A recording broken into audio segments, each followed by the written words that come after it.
AP ముఖ్యమంత్రి జగన్మోహన్ రెడ్డికి ఈ మధ్యకాలంలో ఒక్కరోజు కూడా ప్రశాంతత ఉండనివ్వట్లేదు తెలుగుదేశం పార్టీ శ్రేణులు, చంద్రబాబు నాయుడు గారు, నారా లోకేష్ గారు. ఇప్పుడు డీకే శివకుమార్ కర్ణాటకలో కొట్టినటువంటి దెబ్బతో జగన్మోహన్ రెడ్డి విలవిలలాడిపోతున్నట్టుగా తెలుస్తూ ఉంది. అసలు డీకే శివకుమార్ ఏం దెబ్బ కొట్టాడు, జగన్మోహన్ రెడ్డి రియాక్షన్ ఏంటా కథ అనేది ఈ వీడియోలో వివరించిపోయే ముందుగా ఇప్పటివరకు మన ఛానల్ సబ్స్క్రైబ్ చేయని వాళ్ళు ఖచ్చితంగా సబ్స్క్రైబ్ చేయండి, మరో 10 మందితో చేయించండి. ఇక విషయానికి వస్తే జగన్మోహన్ రెడ్డికి ఈ మధ్య వరుసగా ఐరన్ రాడ్డులు లాంటి వార్తలు వస్తూ ఉన్నాయి. ఒకటి, జగన్మోహన్ రెడ్డికి వ్యూహకర్తగా పనిచేసినటువంటి ప్రశాంత్ కిషోర్ తెలుగుదేశం పార్టీ అధినేత చంద్రబాబు నాయుడు గారిని కలవడం అయితే, ఆ వెంటనే 1-2 రోజుల గ్యాప్లో షర్మిల గారు లోకేష్ గారికి క్రిస్మస్ గిఫ్ట్ పంపించడం అయితే, ఆ వెంటనే ఇప్పుడు చంద్రబాబు నాయుడు గారు కుప్పం పర్యటన నిమిత్తం బెంగళూరు ఎయిర్పోర్ట్కి వెళ్ళినప్పుడు అక్కడ కర్ణాటక డిప్యూటీ సీఎంగా ఉన్నటువంటి కాంగ్రెస్ పార్టీ ముఖ్య నాయకుడు డీకే శివకుమార్ గారు చంద్రబాబు నాయుడు గారిని ఎయిర్పోర్ట్లో కలవడం, ఆయనతో కాసేపు పర్సనల్గా చర్చించడం, దీంతో జగన్మోహన్ రెడ్డికి ఇప్పుడు దిక్కు తోచినటువంటి పరిస్థితి. కర్ణాటక డిప్యూటీ సీఎం చంద్రబాబు నాయుడు గారిని కలిస్తే జగన్మోహన్ రెడ్డికి దిక్కు ఎందుకు తోచదు అంటే, జగన్మోహన్ రెడ్డి ఆస్తుల్లో సింహభాగం కర్ణాటకలో ఉన్నాయి, బెంగళూరులో ఉన్నాయి, యలహంకలో ప్యాలెస్ ఉంది, 100 ఎకరాల భూములు ఉన్నాయి, అతనికి అక్కడ వ్యాపారాలు ఉన్నాయి.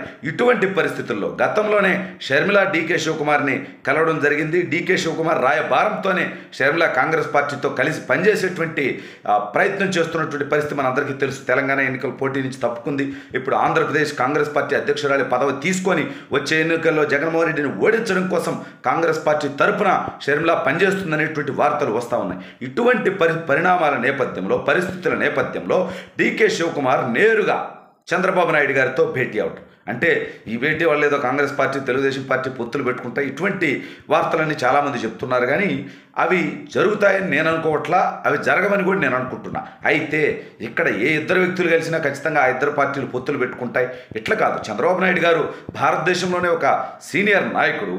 సౌత్ ఇండియాలో అయితే ఆయన్ని మించినటువంటి టాలెస్ట్ పర్సనాలిటీ పొలిటికల్గా ఎవరూ లేరు. ఇటువంటి పరిస్థితుల్లో ఆయన బెంగళూరు వెళ్ళినటువంటి సందర్భంలో ఖచ్చితంగా ఆ రాష్ట్రంలో ఉన్నటువంటి ఉప ముఖ్యమంత్రి కలవడం, లేదంటే ఆయన సలహాలు సూచనలు తీసుకోవడం, ఆయన మర్యాదపూర్వకంగా భేటీ అవ్వడాన్ని మనం పూర్తిగా పొత్తుల పరంగా, రాజకీయాల పరంగా మనం చెప్పలేము.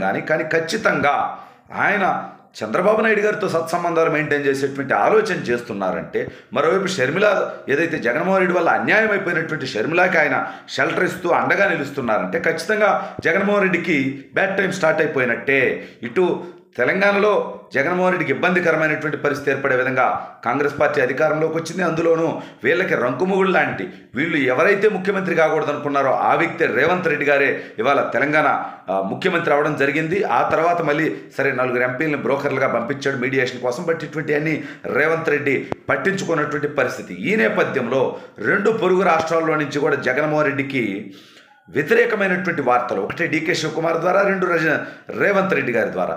ఈ ఇద్దరు కూడా రాబోయే రోజుల్లో జగన్మోహన్ రెడ్డికి రంకుముగుళ్ళ తగులుకొని వీళ్ళిద్దరూ ఆంధ్రప్రదేశ్ రాజకీయాల పైన కనుక వీళ్ళు ఫోకస్ కనుక చేస్తే, ఎట్లాగైతే కర్ణాటకలో కాంగ్రెస్ పార్టీ గెలిచిన తర్వాత డీకే శివకుమార్ గారు తెలంగాణ బాధ్యతలు కూడా పంచుకొని తెలంగాణలో కాంగ్రెస్ గెలుపులో అతను భాగమయ్యాడు, అదేవిధంగా ఇప్పుడు రేవంత్ రెడ్డి గారు, డీకే శివకుమార్ గారు ఆంధ్రప్రదేశ్ కాంగ్రెస్ పార్టీ ముందుకు తీసుకెళ్లే విషయంలో కనుక వాళ్ళిద్దరూ ఒక్కటి కనుక ఈ పనిచేయటం మొదలు పెడితే జగన్మోహన్ రెడ్డికి నిద్రలేని రాత్రులే వస్తాయి.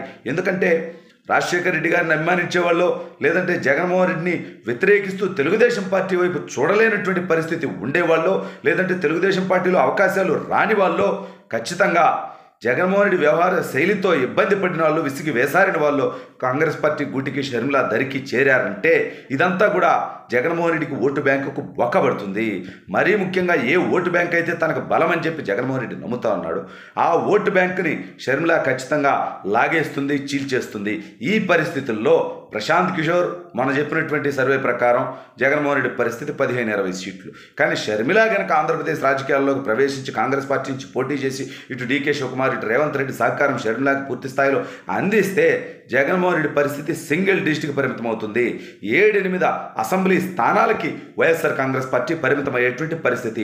ఈ రకంగా ఎటు చూసినా సరే జగన్మోహన్ రెడ్డి అనేటువంటి వ్యక్తికి ప్రశాంతత లేనటువంటి పరిస్థితి, నిద్ర రానటువంటి పరిస్థితి, ఫ్రస్ట్రేషన్ వచ్చేటువంటి పరిస్థితి, గ్యాప్ ఇవ్వకుండా కొంచెం గ్యాప్ ఇవ్వండిరా అన్నట్టుగా గ్యాప్ లేకుండా ప్రశాంత్ కిషోర్ వచ్చి చంద్రబాబు నాయుడు గారిని కలవడంతో వైసీపీ శ్రేణుల్లో ఒక్కసారిగా భయం మొదలైంది. అంటే మనం ఓటమి దిశగా వెళ్తా ఉన్నాం, తెలుగుదేశం పార్టీ గెలుస్తోంది, అందుకే ప్రశాంత్ కిషోర్ గెలుపు గుర్రం వైపు నిలబడుతున్నాడు అనేటువంటి ఫీలర్ ప్రజల్లోకి వెళ్ళిపోయినటువంటి పరిస్థితి. ఎక్కడ చూసినా ఈసారి సైకిలే గెలుస్తుంది, ఈసారి చంద్రబాబు నాయుడే ముఖ్యమంత్రి అవుతారు అనేటువంటి పరిస్థితి వార్తలు వస్తూ ఉన్నాయి. ఇటువంటి నేపథ్యంలో షర్మిల గారు సొంత అన్న క్రిస్మస్ గిఫ్ట్ పంపకుండా సోదరుల్లా భావిస్తూ లోకేష్ గారికి క్రిస్మస్ గిఫ్ట్ పంపించడం అంటే సొంత అన్న ద్రోహం చేశాడు, దుర్మార్గుడు, దౌర్భాగ్యుడు, అతనితో నేను నడవటానికి సిద్ధంగా అతను మోసకారి అని నేరుగా చెప్పడంతో పాటు లోకేష్ గారికి 2024 బెస్ట్ విషెస్ చెప్పడం అంటే 24 గురించి 24లో ఎన్నికలు ఉన్నాయి అంటే జగన్మోహన్ రెడ్డి ఓడిపోతాడు, తెలుగుదేశం పార్టీ గెలుస్తుంది అని చెప్పి షర్మిల గారు నేరుగా బహిరంగంగానే లోకేష్ గారికి విషయం చెప్పినట్టుగా కూడా తీసుకోవాలి. ఇది జరిగిన మళ్ళీ 2-3 రోజులకే మళ్ళీ ఇప్పుడు డీకే శివకుమార్ గారు వచ్చి చంద్రబాబు నాయుడు గారితో భేటీ అవ్వడం అంటే ఇవన్నీ కూడా జగన్మోహన్ రెడ్డి తెలుగుదేశం పార్టీకి ప్లస్సా లేదా పక్కన పెడితే జగన్మోహన్ రెడ్డికి నష్టం చేకూర్చేటువంటి, జగన్మోహన్ రెడ్డికి ఇబ్బందికరమైనటువంటి పరిస్థితి ఏర్పడేటువంటి సిచ్యువేషన్స్.